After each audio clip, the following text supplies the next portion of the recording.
नमस्ते, आप देख रहे हैं एमडी न्यूज। एमडी न्यूज के मेरदर्शन बुलेटिन में आप सभी का स्वागत है। आज के बुलेटिन के साथ मैं हूं निशा। खबरों को स्टार्ट करने से पहले दिन भर की खबरों के बारे में थोड़ी सी जानकारी देती चलूं। सबसे पहले आपको बताती चलूं, उत्तर प्रदेश के उप मुख्यमंत्री केशव प्रसाद मौर्य आज मेरठ पहुंचने वाले थे, लेकिन ये कार्य रद्द कर दिया गया और खतौली पहुंचकर जन सुनवाई की। वहीं दूसरी ओर आपको बताती चलूं कि रोज महिलाओं की ऐसी घटनाएं सामने आ रही हैं कि ससुराल में उनके साथ अत्याचार किया जा रहा है, तो वहीं आज एक पति ने भी इंसाफ की गुहार लगाई। रोज छात्राएं परेशान होकर दबंगों से इंसाफ की गुहार लगा रही हैं, कार्रवाई की गुहार लगा रही हैं। आज भी एक छात्रा इंसाफ की गुहार लगाने पहुंची कि दबंगों द्वारा उसको परेशान किया जा रहा है। बड़े बड़े दावे सभी कर रहे हैं, लेकिन उसके बाद भी महिलाएं और बेटियां काफी परेशान हैं। जनसंख्या समाधान फाउंडेशन द्वारा 27 नवंबर को दिल्ली चलो एक रैली का आयोजन किया जा रहा है। आप सभी जानते हैं, जनसंख्या समाधान फाउंडेशन द्वारा काफी समय से सभी को बार बार कहा जा रहा है कि जनसंख्या कंट्रोल, जनसंख्या नियंत्रण करना बहुत जरूरी है, क्योंकि बहुत सी समस्याएं सामने आ रही हैं। उसी को लेकर के 27 नवंबर को दिल्ली चलो एक रैली का आयोजन किया जा रहा है, जो प्रेस वार्ता के माध्यम से जानकारी दी गई। वहीं दूसरी ओर आपको बताती चलूं, सोशल कनेक्टिंग एक संस्था है जिसके द्वारा 35 वर्ष से 100 वर्षों तक के जितने भी एथलीट खिलाड़ी हैं उनके लिए एक कंपटीशन आयोजित किया जा रहा है वेद इंटरनेशनल कॉलेज में, और 27 नवंबर को इसका शुभारंभ किया जाएगा और प्रथम द्वितीय तृतीय आने वाले विजेताओं को मेडल पुरस्कृत भी दिया जाएगा। साथ साथ और मैं आगे आपको खबरों में बताऊंगी।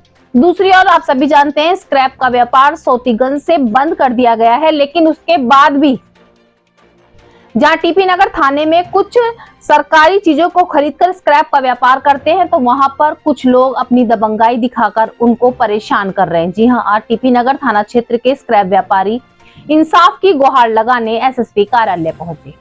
आज वन जीव बारहसिंगा, आप सभी जानते हैं ये जीव जो है जंगलों में होते हैं या फिर चिड़ियाघरों में होते हैं, लेकिन आज बारहसिंगा कमिश्नर ऑफिस के आसपास दौड़ता हुआ नजर आया।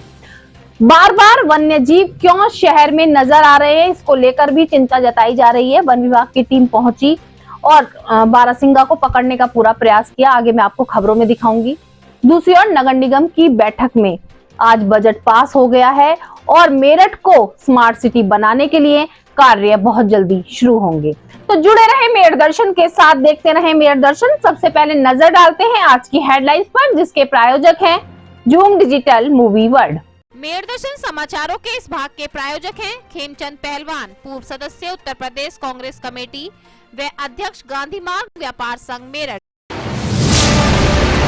उत्तर प्रदेश के उप मुख्यमंत्री केशव प्रसाद मौर्य का मेरठ दौरा हुआ रद्द। परतापुर हवाई पट्टी से सीधा पहुंचे खतौली क्षेत्र के बड़ूस गांव में जनसभा को किया संबोधित। निकाय चुनाव की तैयारियों को लेकर की चर्चा। घंटाघर स्थित टाउन हॉल में शहर के विकास व मेरठ शहर को स्मार्ट सिटी बनाने के लिए नगर निगम की कार्यकारिणी बैठक का किया गया आयोजन। बैठक में मेयर सुनीता वर्मा, नगर आयुक्त डॉक्टर अमित पाल शर्मा रहे मौजूद।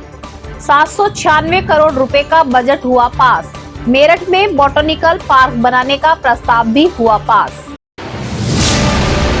निकाय चुनाव नजदीक आते ही आबकारी विभाग हुआ अलर्ट। आबकारी विभाग व परतापुर एसएचओ ने संयुक्त रूप से साथ मिलकर बिग बाइट पर की छापेमारी। काफी मात्रा में बाहर की शराब हुई बरामद। टीपी नगर थाना क्षेत्र में स्क्रैप व्यापारी पिछले 15 से 20 वर्षों से सरकार द्वारा बेची जा रही स्क्रैप गाड़ियां खरीदकर कर रहे व्यापार, लेकिन पिछले कुछ दिनों से 3 व्यक्ति टीपी नगर थाना क्षेत्र के व्यापारियों को दिखा रहे दबंगाई, कर रहे अवैध उगाई, पुलिस में कर रहे झूठी कंप्लेंट, जिससे परेशान होकर आज सभी व्यापारी पहुंचे एसएसपी कार्यालय। तीनों व्यक्तियों के खिलाफ कार्रवाई की मांग। बीएड में एडमिशन दिलाने के नाम पर मुरादाबाद के 20 छात्रों से दबंगों ने की 12 लाख की ठगी। बेगमपुल पंजाब सिंध बैंक में भी छात्रों का खुलवाया अकाउंट, लेकिन बैंक द्वारा भी नहीं दिया जा रहा स्टेटमेंट, नहीं की जा रही कोई भी सुनवाई। पैसे वापस मांगने पर जान से मारने की दी जा रही धमकी। आज पीड़ित छात्र पहुंचे एसएसपी कार्यालय, इंसाफ की लगाई गुहार। ग्लोबल सोशल कनेक्ट द्वारा 27 नवंबर को होने वाले डिस्ट्रिक्ट मास्टर एथलीट टूर्नामेंट को लेकर प्रेस वार्ता का किया गया आयोजन। ग्लोबल सोशल कनेक्ट की अध्यक्षा रीचा सिंह ने दी जानकारी। प्रतियोगिता में 35 साल से 100 साल तक के सभी एथलीट ले सकते हैं भाग। आधार कार्ड से किया जाएगा रजिस्ट्रेशन। प्रतियोगिता टोल प्लाजा स्थित वेद इंटरनेशनल पब्लिक स्कूल में प्रातः 9 बजे से होगी शुरू। जनसंख्या समाधान फाउंडेशन द्वारा होटल ओलिविया में प्रेस वार्ता का किया गया आयोजन, जिसमें 27 नवंबर को चलो दिल्ली जंतर मंतर विषय के बारे में दी गई जानकारी। सिटी वोकेशनल पब्लिक स्कूल में उत्साह के साथ मनाया गया वार्षिक उत्सव। शीर्षक रहा धरा एक धात्री। मुख्य अतिथि रहे सीबीएसई के रीजनल डायरेक्टर पीयूष कुमार शर्मा। विशिष्ट अतिथि रहे मेरठ जिलाधिकारी दीपक मीणा। आए हुए मुख्य अतिथि व स्कूल के पदाधिकारियों द्वारा सरस्वती मां के समक्ष दीप प्रज्वलित कर कार्यक्रम का किया गया शुभारंभ। बच्चों द्वारा प्रस्तुत किए गए रंगारंग कार्यक्रम।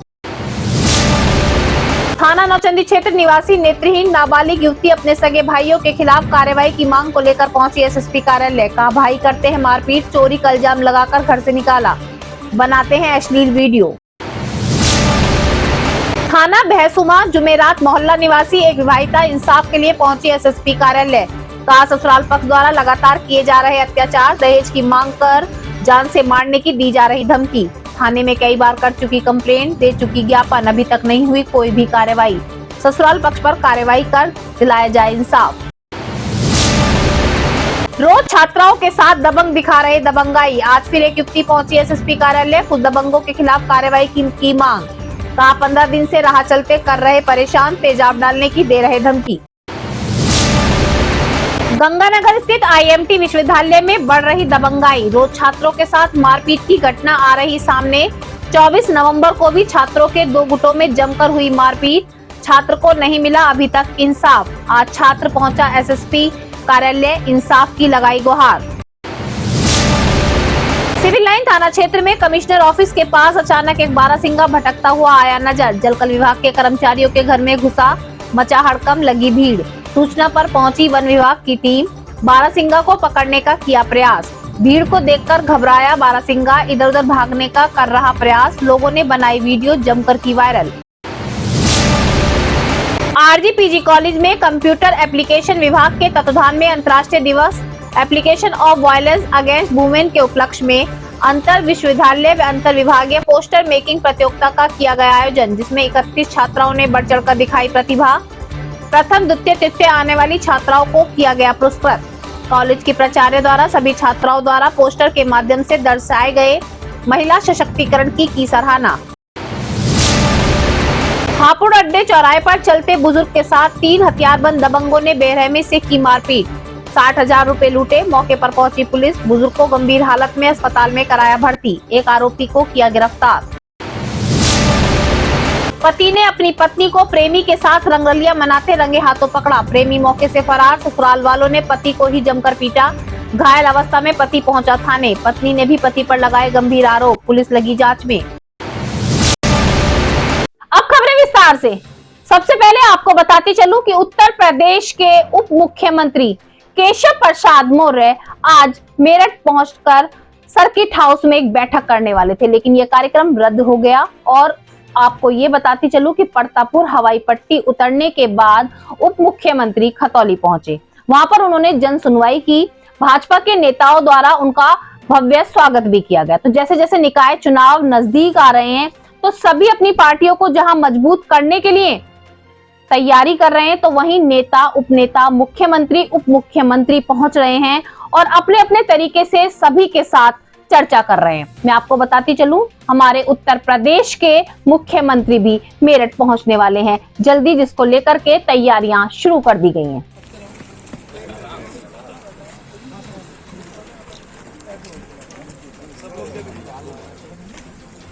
ठीक है ना सागर?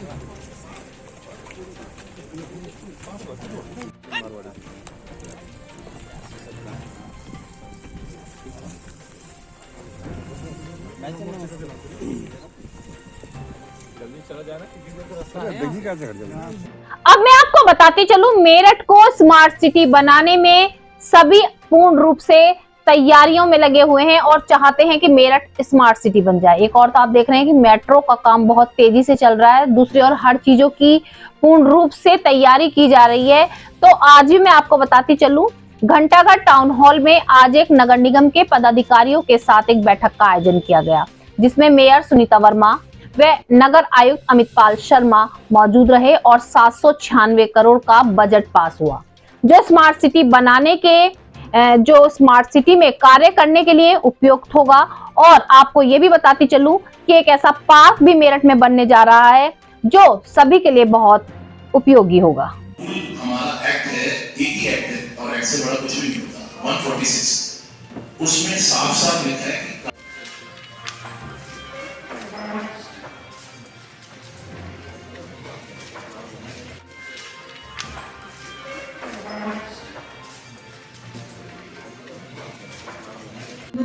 ना रखें तो ज्यादा अच्छा होगा। कोई भी आप पार्षद ना कोई भी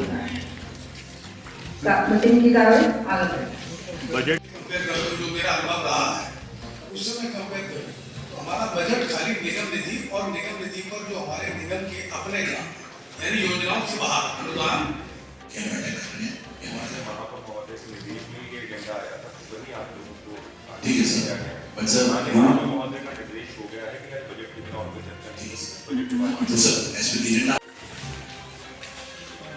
हम लोगों के पास विभाग चक्षु के माध्यम से करीब 24 सदस्य अधिकारीगण, जैसा कि हम लोग जानते हैं कि मूल बजट 1 अप्रैल की इस वित्तीय वर्ष 22-23 था और हम इसको क्यों इसको भी हमने जानना चाहते हैं। कौन मेरे सवाल है, ये मेरे सामने है, ये मैं देख रहा हूँ इसमें सही है। मैडम हम लोग बजट तब देखेंगे जब इसमें सीएफओ के और अलग सामने सही, उसके बाद हम प्लीज हम बजट की कॉपी वापस कर रहे हैं सर और इसमें साइन हो जाए अभी हम सवाल कुछ और भी सवाल में कुछ और भी मैटर तो उसकी चर्चा नहीं और रूल 35 कहता है मैं जानना चाहता हूँ उन्होंने इस पे साइन कौन से उससे करे, कौन से नियम से करे, ये भी जानना चाहता हूँ प्लीज। सर हमारे पास बजट की कॉपी नहीं है 19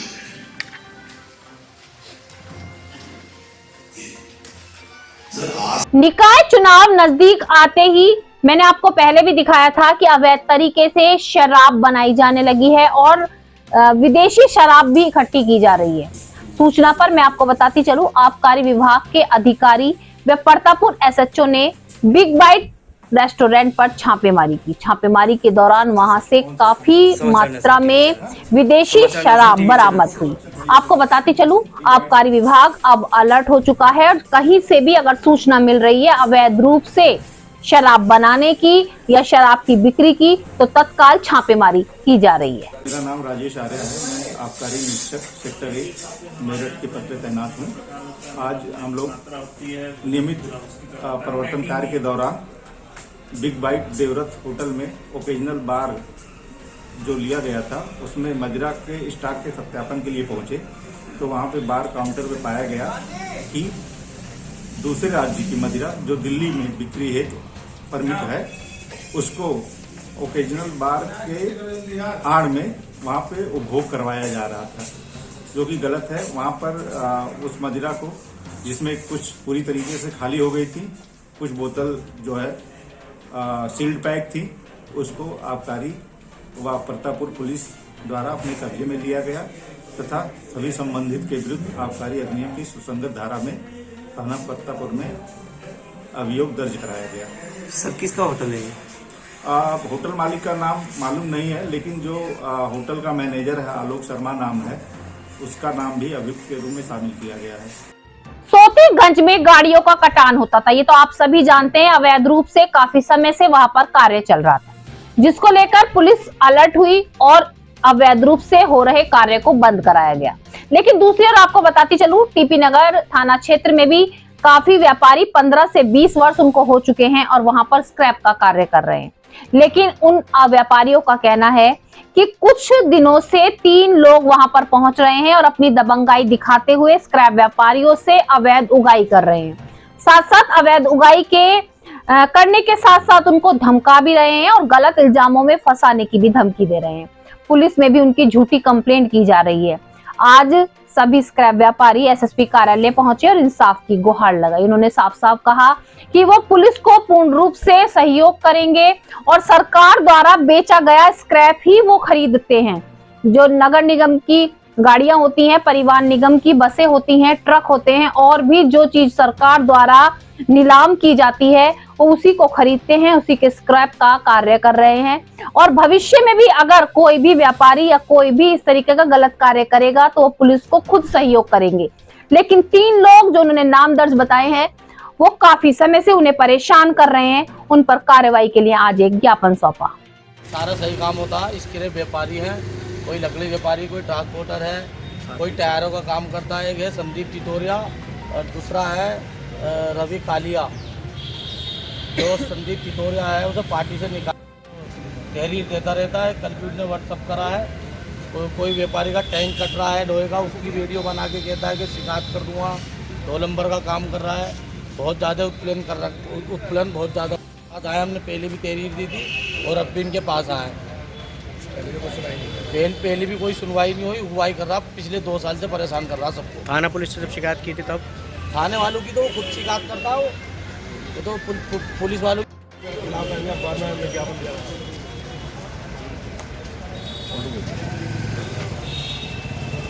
मैं मेरठ महानगर अध्यक्ष हूँ। मेरा नाम कुद्दूस प्रधान है। व्यापार मंडल मेरठ से निमित्त जो है ट्रांसपोर्ट नगर का प्रधान हूँ मैं। ये व्यापारी हैं, सभी लोग इसमें जुड़े हुए हैं। लोहा व्यापारी हैं, लकड़ी व्यापारी हैं, ट्रांसपोर्टर हैं, सारे लोग हैं। वो जो है रंगदारी मांगते हैं। कौन लोग हैं जो रंगदारी मांगते हैं? उनका नाम है संदीप टिटोरिया और एक रवि प्रकाश, जो आए दिन जो है एप्लीकेशन लगाते रहते हैं और जो है पैसे की मांग करते हैं कि 5,000 रुपये पर दुकान हमें चाहिए। अभी हमने रोडवेज ली थी, 32 रोडवेज, उसमें भी हमने उसे पैसे दिए हैं, जबकि 18% की हमने GST दी थी। 32 गाड़ी 1 करोड़ 36 लाख रुपए की ली थी हमने, सभी व्यापारियों ने मिलके। वो हमें जो है बहुत टॉर्चर करता है, सभी व्यापारियों से पैसे मांगता है, रंगदारी करता है पक्की। थाना पुलिस से शिकायत की तब क्या हुआ? शिकायत करी थी हमने SSP साहब से एक दफ़े। इन्होंने कहा था कार्रवाई होगी, 2 महीने पहले की बात है, मगर उस पर कोई भी कार्रवाई नहीं हुई। फिर दोबारा हम SSP साहब के पास, सभी व्यापारी आए हैं, पीछे भी खड़े हैं, इधर भी खड़े हैं, सभी आए हैं। अब उम्मीद करते हैं SSP साहब से, हम कहेंगे अब हमारे साथ ना ही करा जाए। ठगी के मामले रोज सामने आ रहे हैं, कहीं पर मकान बनाने के नाम पर तो कहीं पर मकान दिलाने के नाम पर, एजुकेशन के नाम पर भी अब ठगी की जा रही है। जी हाँ, मैं आप लोगों को लगातार मेरदर्शन चैनल के माध्यम से सतर्क कर रही हूँ कि ठगी के शिकार लोग जब रोज आकर अपनी दास्तान सुना रहे हैं तो आप लोगों को सतर्क हो जाना चाहिए। कहीं पर नौकरी दिलाने के नाम पर ठगी की जा रही है लाखों की, तो कहीं पर सरकारी नौकरी लगवाने के नाम पर ठगी की जा रही है। आज फिर मैं आपको बताती चलूं कि मुरादाबाद के 20 छात्र आज इंसाफ के लिए SSP कार्यालय पहुंचे। उनका कहना है कि बीएड में एडमिशन दिलाने के लिए 20 छात्रों से लगभग 12 लाख रुपए ठगे जा चुके हैं। और अब वो जो है जिस व्यक्ति ने पैसे ठगे हैं उसको फोन कर रहे हैं तो वो फोन नहीं उठा रहा है, जान से मारने की भी धमकी दे रहा है। साथ साथ जिस बैंक में पंजाब सिंध बैंक बेगमपुल पर है, वहां पर जाकर उन्होंने स्टेटमेंट मांगी तो वहां से उन्हें स्टेटमेंट भी नहीं दिया जा रहा है। उनका कहना है कि जिस व्यक्ति ने पेमेंट जमा कराई है, जब तक वो नहीं आएगा तब तक स्टेटमेंट भी नहीं दिया जाएगा। और वो व्यक्ति जिसने ठगी की है वो व्यक्ति पहुंचने के लिए भी तैयार नहीं है। आज छात्र अपने कैरियर की गुहार लगाते हुए ज्ञापन सौंपने आए और उन्होंने कहा कि उस ठग से पैसे वापस दिलाए जाएं क्योंकि उनका कैरियर खराब हो रहा है। सर, हमारा नाम नरेंद्र है, हम मुंडा पांडे से आए हैं, मुरादाबाद डिस्ट्रिक्ट, और हमारे सभी सहपाठी हैं जो इनके संग धोखाधड़ी का मामला हुआ है। इन लोगों का एडमिशन बीएड में कराने के लिए मेरठ लाया गया था इन्हें, और जिस कॉलेज में इनका एडमिशन कराया गया उस कॉलेज का नाम ऑक्सफोर्ड कॉलेज है। और बैंक में खाता खुलवाया गया बेगमपुल पंजाब सिंध बैंक। हम वहाँ पे भी गए और उनसे डिटेल मांगी तो उन्होंने बैंक डिटेल देने से मना कर दिया। उन्होंने बोला जब तक रविंदर और बैंक स्कूल के मोहर लगी हुई नहीं होगी हम जब तक आपको बैंक डिटेल नहीं देंगे। सर, ये क्या हो रहा है पता नहीं, हमें अपने बैंक की डिटेल किसी दूसरे के सहारे से मिलने की जा रही है। उन्होंने मैनेजर साहब ने बोला। ये कितनी ठगी हुई है? लगभग कितने स्टूडेंट हैं? कम से कम 20 स्टूडेंट है और ठगी कम से कम 12 लाख रुपए के आसपास ठगी है। और हमें ऊपर से धमकी दे रहा है कि जो तुमसे हो वो कर लो। अब यहाँ अधिकारी से मिलो, क्या कह रहे हैं? अधिकारी साहब ने हमें आश्वासन दिया है और कहा कि इस जो उन्होंने सिग्नेचर मार के दिए हैं हमारी रिपोर्ट पर, और बोला है कि आप इन्हें थाने लेके जाइएगा और आपकी कार्रवाई होगी और सुनवाई हो। आश्वासन दिया गया है और हमें इस पर विश्वास है कि हमारी सुनवाई होगी। मैं आपको लगातार बताती हूँ कि खेलने की कोई उम्र नहीं होती, पढ़ने की कोई उम्र नहीं होती, हम जब चाहे अपने मन का कार्य कर सकते हैं, हर हुनर को अपने बाहर निकाल सकते हैं। तो मैं आपको बताती चलूं, सोशल कनेक्ट ग्लोबल, जी हाँ, ग्लोबल सोशल कनेक्ट संस्था द्वारा आज एक प्रेस वार्ता का आयोजन किया गया, जिसकी अध्यक्षा ऋचा शर्मा ने पूरी जानकारी दी।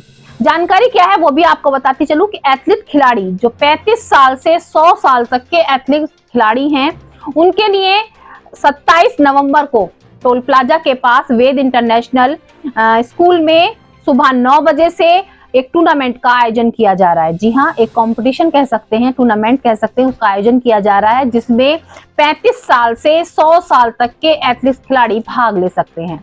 सभी का रजिस्ट्रेशन आधार कार्ड के जरिए वहां पर किया जाएगा और सभी को मौका दिया जाएगा अपने जो है प्रदर्शन का। महिलाएं भी इसमें भाग ले सकती हैं और अलग अलग कैटेगरी की यहाँ पर एथलीट रेस रखी गई है, जो सभी अपना हुनर दिखाने का यहाँ पर आकर मौका पा सकते हैं। जी, वही मैंने बताया कि विभिन्न शहरों से, जैसे कि मैंने बताया बुलंदशहर और इवन कानपुर से जो हमारे इंटरनेशनल एथलीट हैं अभिषेक पांडे जी, उनका भी कॉल आया, मतलब उन तक भी बात पहुंच गई। स्टेडियम में भी जो यहाँ के कोच हैं त्यागी जी, तो एथलेटिक्स के जितने भी कोच हैं और वो लोग भी हम लोगों को सपोर्ट करते हैं और पांडे जी ने भी हमको सपोर्ट किया, इंटरनेशनल एथलीट हैं, तो उनके द्वारा भी सबको बताया जा रहा है जो आसपास के गांव हैं, क्योंकि जो हम कर रहे हैं ये वेद इंटरनेशनल स्कूल है सिवाया टोल के पास, तो भराला गांव पड़ता है। तो उसमें मुख्य अतिथि रहेंगे श्री अनिल चौधरी जी हैं, वरिष्ठ समाज सेवी और बिल्डर हैं पल्लवपुरम से, और बबीता नेगी जी हैं, कॉमनवेल्थ मेडलिस्ट हैं जूडो की, दिल्ली से। इसके अलावा हमारे काफ़ी सपोर्टर्स हैं, short put and long jump and javelin. और इसमें इतनी अच्छी बात है कि मेरठ ही नहीं, मोदी नगर, Ghaziabad,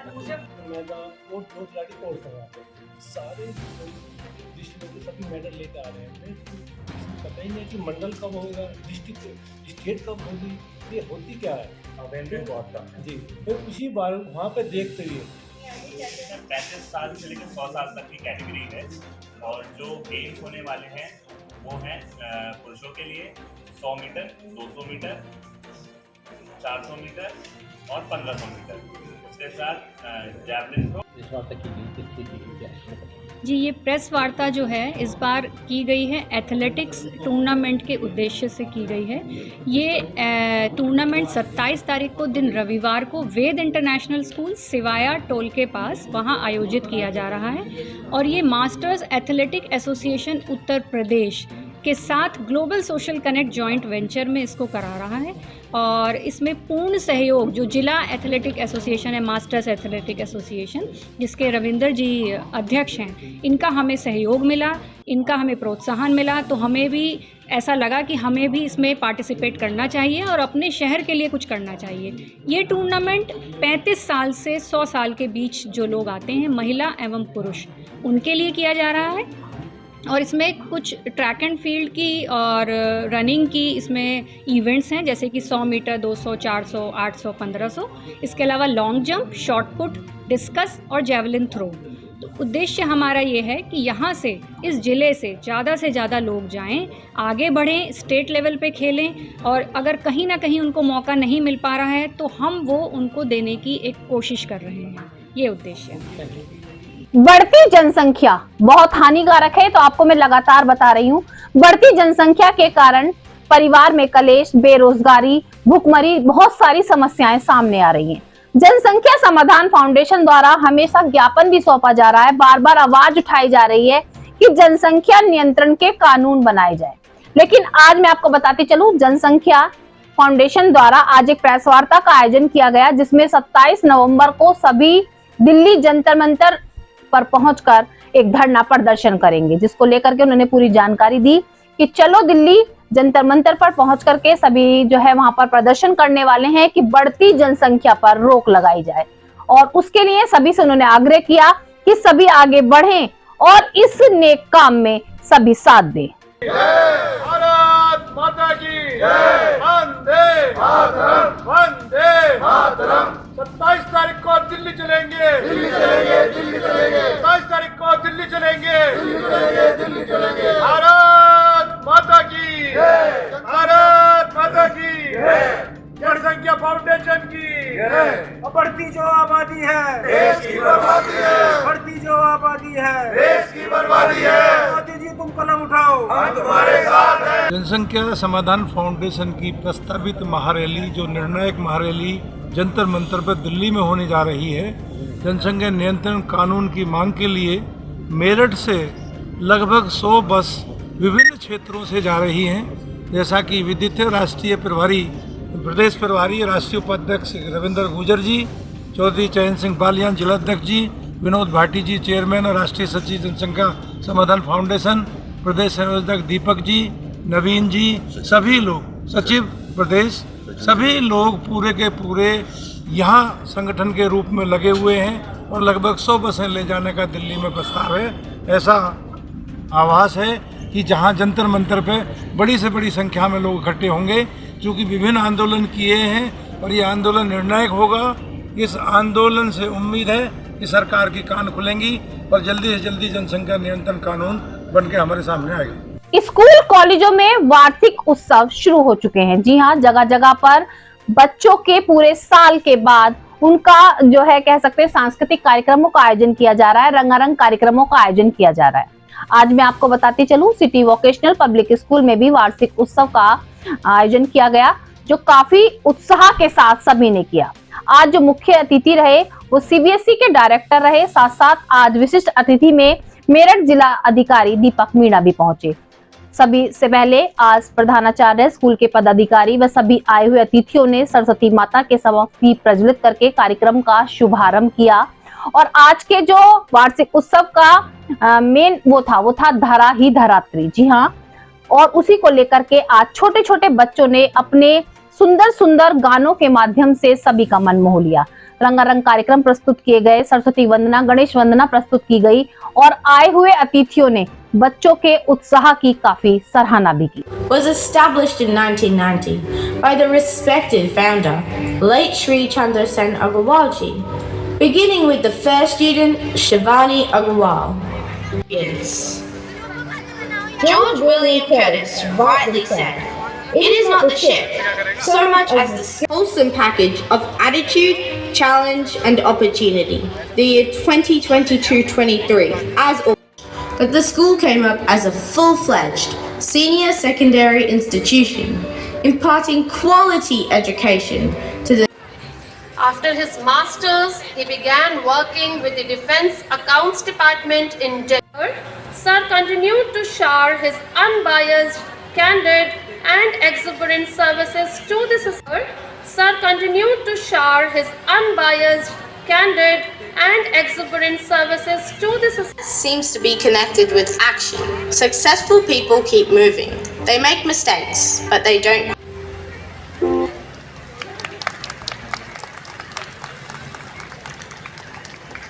Thank you. Blessed the world in the Cancerian month of July in 1976. Dr. O.P. Agrawal ji, the chairman of this school. The unsurpassable, quintessential, consummate. भाई बहन का रिश्ता वो रिश्ता होता है कि जो खून के रिश्ते से भी बड़ा होता है, और खून के रिश्ते में भाई बहन का रिश्ता वो पवित्र रिश्ता होता है कि भाई अपनी बहन की रक्षा करने की कसम भी खाता है।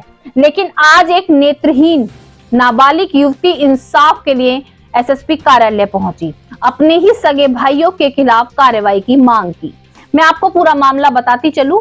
आज नेत्रहीन जो नाबालिग युवती थी, थाना नौचंदी क्षेत्र निवासी, एसएसपी कार्यालय पहुंची। उसने अपने सगे भाइयों पर आरोप लगाया कि भाइयों द्वारा उसको काफी परेशान किया जा रहा है, उस पर चोरी का इल्जाम लगाकर उसको घर से बाहर निकाल दिया जाता है, खाना नहीं दिया जाता, और अगर कोई और बहन या कोई और उसकी हेल्प करता है, यानी कि उसको खाना देता है या उसको बैठा लेता है, तो उसके साथ भी अभद्र व्यवहार किया जाता है। बहुत गंदी गंदी गालियां दी जाती हैं और बात यहीं खत्म नहीं होती। उस युवती का ये भी कहना है कि भाइयों द्वारा उसकी अश्लील वीडियो बनाई जाती हैं और उसको वायरल करने की भी धमकी दी जाती है। तो आप खुद सोच सकते हैं कि जो भाई रक्षा करने के लिए खड़े होने चाहिए, वही भाई उसके साथ इतने अत्याचार कर रहे हैं। क्या केवल इसलिए कि वो नेत्रहीन है? इसमें उसकी क्या गलती?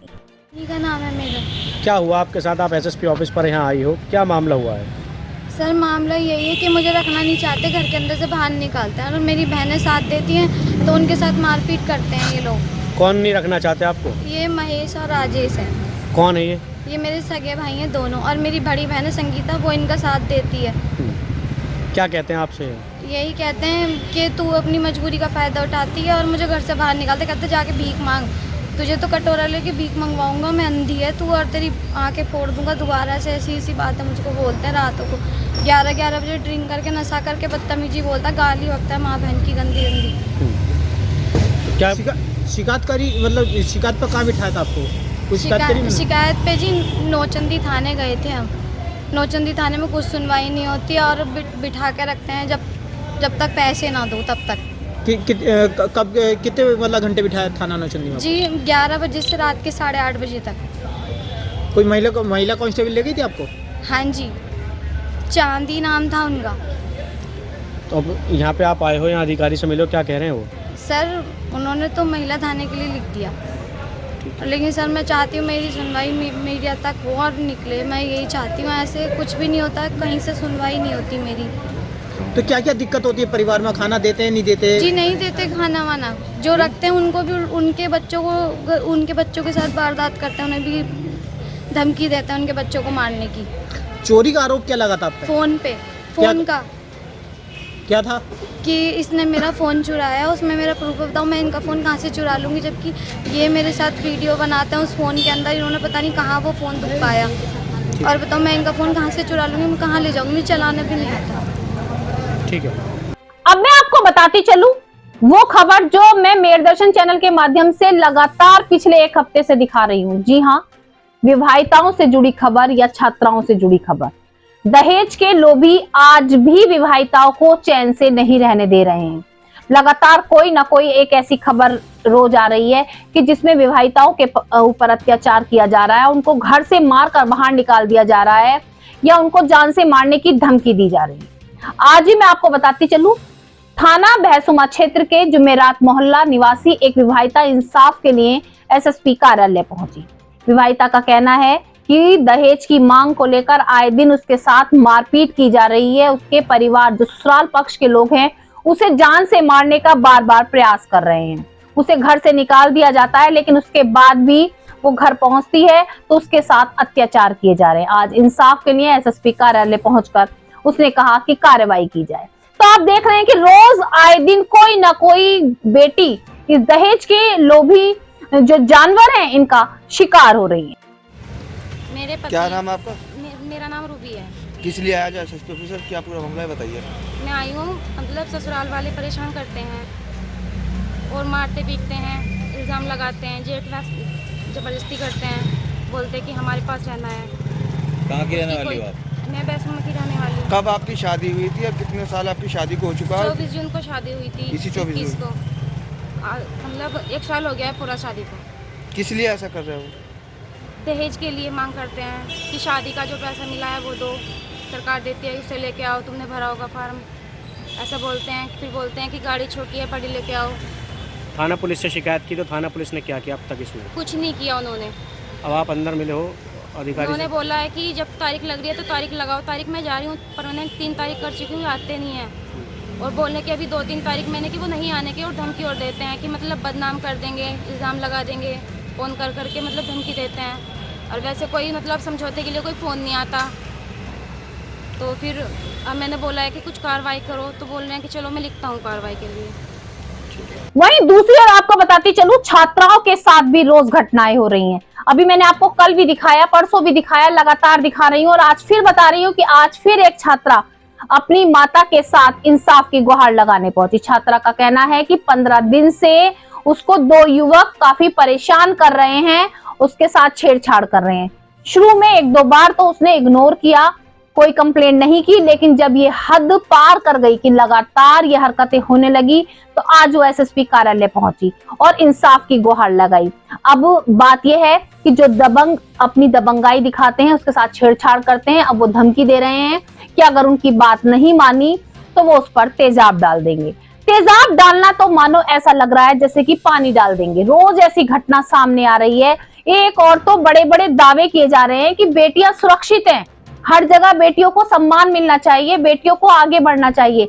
लेकिन ऐसा लग रहा है कि पिछले एक हफ्ते से ये आपराधिक घटने कुछ ज्यादा घटनाएं बढ़ चुकी हैं कि छात्राएं बाहर निकलने से डर रही हैं कि कोई भी राह चलते उनका हाथ पकड़ रहा है। तो मैं भी यही कहना चाहूंगी कि इस और ध्यान देना चाहिए कि आखिर ये घटनाएं बढ़ क्यों रही हैं। क्या हुआ आपके साथ? आप एसएसपी ऑफिस पर आई हो, क्या मामला है? सर, मैं मम्मी के साथ बैंक गई 16 तारीख को 2:45 बजे के करीब में। वहाँ पर सर 2 लड़कों ने मेरे साथ बदतमीजी की है, मेरे कपड़े खींचे, अपने घर में खींचने की कोशिश की है उन्होंने, और कह रहे हैं अगर तू पुलिस के पास जाएगी तो ऊपर तेजाब डाल देंगे। थाने में हम गए, वहाँ से इंस्पेक्टर सर ने हमें धमका के भाग दिया कि बलात्कार थोड़ी हुआ है आपका। हम यहाँ एसएसपी सर के पास आए, कोई कार्रवाई नहीं हुई बिल्कुल भी अभी तक। कितने दिन से परेशान कर रहे हैं वो? काफ़ी टाइम हो गया, 15-20 दिन हो चुके। 2-3 बार उन्होंने ऐसा कर चुके हैं, मैं इग्नोर कर दिया मैंने 1-2 बार। अब कहाँ तक इग्नोर करूँ मैं उन्हें? थाने में जिस दरोगा ने ये बात की, क्या नाम है उसका? अनिल शाही सर है, इंस्पेक्टर है। उन्होंने ये बात बोली जी। तो अब यहाँ पे आप आए, क्या हुआ? सर नहीं मिले, एसएसपी सर नहीं मिले हमें। तेजाब डालने की धमकी दे रहे हैं? हाँ जी दे रहे हैं, पुलिस के पास जाएगी तो ऊपर तेजाब डाल देंगे। ठीक है। अब मैं आपको बताती चलूं, गंगानगर स्थित आईएमटी यूनिवर्सिटी, जी हाँ आप काफी जानते होंगे, काफी नाम है, लेकिन आपको ऐसा नहीं लगता कि दबंग रोज सामने आ रहे हैं? ये कॉलेज है या गुंडागर्दी का अड्डा बन चुका है? जी हाँ आपने सही सुना, क्योंकि पहली बार घटना सामने नहीं आ रही है, लगातार बार बार आईएमटी के जो छात्र हैं गुंडागर्दी दिखा रहे हैं, दबंगाई दिखा रहे हैं। अभी पिछले दिनों एक छात्र को चाकू लगा, कई लोग जो है छात्रों ने दूसरे छात्रों की पिटाई की, 2 गुटों की लड़ाई हुई, काफी घटनाएं सामने लगातार आ रही हैं। आज मैं आपको बताती चलूं, 24 नवंबर को एलएलबी के छात्र के साथ जो 2 गुटों में घटना हुई थी, उस छात्र की मारपीट की गई थी। आज वो छात्र फिर इंसाफ के लिए पहुंचा, क्योंकि उसको अभी तक इंसाफ नहीं मिला। ना तो कॉलेज की तरफ से कोई पहल की जा रही है, ना ही थाने की तरफ से कोई कार्रवाई की जा रही है। तो आज छात्र ने फिर कहा कि अगर छात्रों के साथ ऐसा ही होता रहा तो आखिर छात्र पढ़ेंगे कहाँ? ऐसा लगता है मानो आईएमटी कॉलेज में पढ़ाई के साथ साथ गुंडागर्दी भी सिखाई जा रही है। मैं इंसाफ को लिए आया हूँ और आईएमटी में लड़ाई हो रही थी, एलएलबी की सुबह से लड़ाई हो रही थी और आपस में बज रहे थे, वे एलएलबी वालों को पीट रहे थे। अब फिर मैं लंच खा रहा था लंच टाइम में और मेरे से आके मारपीट कर दी उन्होंने। मैंने आई कार्ड भी दिखाया, उन्होंने कहा तुम एलएलबी को, मैंने कहा मैं बी फार्मा का छात्र हूँ, मेरा लड़ाई से कुछ मकसद नहीं है। फिर भी उन्होंने पीटा मुझे। मैं थाने गया और मेरी वहाँ पे कुछ भी कार्रवाई नहीं सुनी गई। आप एसएसपी ऑफिस आए तो यहाँ क्या आश्वासन दिया है? अभी कुछ नहीं हुआ है। क्या कह रहे हैं ये लोग? मेडिकल को कह रहे हैं। कोई वीडियो भी आपका वायरल हुआ है? जी वीडियो है, वीडियो वायरल हुआ है। कौन लोग थे जो मारपीट करने वाले? उसमें 5-6 तो जानने वाले थे और अज्ञात हैं। लोकेश ठाकुर है और विनय बालियान, आकाश कुशवाहा, मंजीत मलिक, विनय बालियान और सचिन चौहान। पहले इनसे कोई आपकी रंजिश थी? नहीं, कुछ नहीं रंजिश, मैं तो जानता भी नहीं किसी को। मैंने आई कार्ड भी दिखाया, मेरा लड़ाई से कुछ मकसद नहीं है। ये गंगानगर थाना क्षेत्र के अंतर्गत आईएमटी का छात्र है। एक शिकायती प्रार्थना पत्र दिया है जिसमें उसके साथ मारपीट हुई है। इसमें जांच के आदेश दे दिए गए हैं, जांच करके अग्रिम विधिक कार्रवाई की जाएगी। सर उसमें कुछ आरोप है कि उसका नाम पूछ के मारा गया? नहीं, ऐसा इस संबंध में कोई जानकारी नहीं है। अब मैं आपको ऐसी खबर बताती चलूं जो पहले भी मैंने 1-2 बार बताई है कि वन्य जीव शहर में नजर आ रहे हैं। आज भी एक बारासिंगा कमिश्नरी पार्क के आसपास दौड़ता हुआ नजर आया। बारासिंगा को दौड़ता देखकर वहां पर भीड़ लग गई और सबसे बड़ी बात आपको बताती चलूं, बारासिंगा भीड़ को देखकर जलकल विभाग के जो वहां पर घर बने हुए कर्मचारियों के, उन घर में घुस गया। वहां के लोग खाना खा रहे थे, काफी डर गए, उस पर पानी डाला गया, उसको भगाया गया, लेकिन उसके बाद भी वो इस घर से निकलकर उस घर में और उस घर से निकलकर उस घर में घूम रहा था। वन्य जीव था, सभी उसको देखकर दहशत के माहौल में थे। काफी भीड़ लग गई, वीडियो भी बनाई जा रही थी और वीडियो जमकर वायरल भी हो रही थी। वन विभाग को सूचना दी गई, बारहसिंगा को पकड़ने का पूरा प्रयास किया गया और पकड़ा भी गया। लेकिन मैं आपको ये कहना चाहूंगी कि आखिर ये वन्य जीव बार बार आ कहां से रहे हैं। कभी तेंदुआ आ जाता है, कभी भेड़िया आ जाता है और आज बारहसिंगा आ गया। तो कहां ऐसी सुरक्षा में चूक है जो वन्य जीव शहर तक पहुंच रहे हैं। आज के मेरे दर्शन बुलेटिन में बस इतना ही। तेज और ताजा खबरें जानने के लिए देखते रहिए मेरे दर्शन। यदि आप भी हमारे साथ जुड़ना चाहते हैं या स्पेशल बुलेटिन बनवाना चाहते हैं तो नीचे दिए गए नंबर पर संपर्क करें, सब्सक्राइब करें एमडी न्यूज मेरठ।